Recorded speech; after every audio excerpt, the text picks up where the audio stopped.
Becoming an Ironman was one of the toughest challenges that I have ever faced, or maybe put myself through, I should say. It really was a test of my faith, my strength, patience is a big one, and self-discipline especially, because I didn't use a coach to help me get through this thing.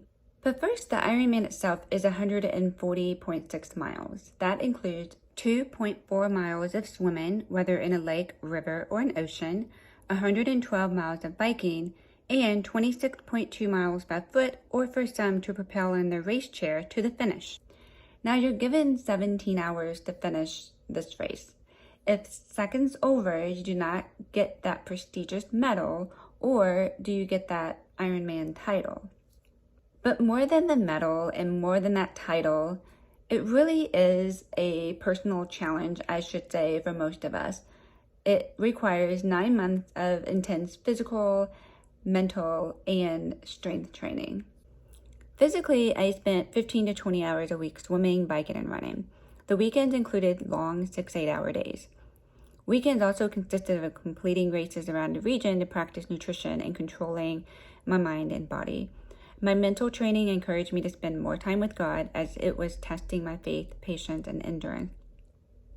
Now, my training didn't come without sacrifices or risk. I spent a great deal of time researching and calculating my nutrition, since nutrition is vital to stay fueled for training and race day. The nearly twice-a-day training was balancing act, teaching me much about time management, because I was completing my clinical doctorate at the time. The workouts required early wake-up calls, starting my days at 5:30 a.m. and often ending around 8 p.m. This meant spending less time with my husband, but still made time for date nights, special events, and sporting events. Spending the majority of those 9 months training physically and even academically meant risk losing relationships, one's life, increased chance of injuries and accidents during training and race day, not finishing a race that was known for high dropouts due to the heat that is creating gut and muscle issues, as well as severe dehydration.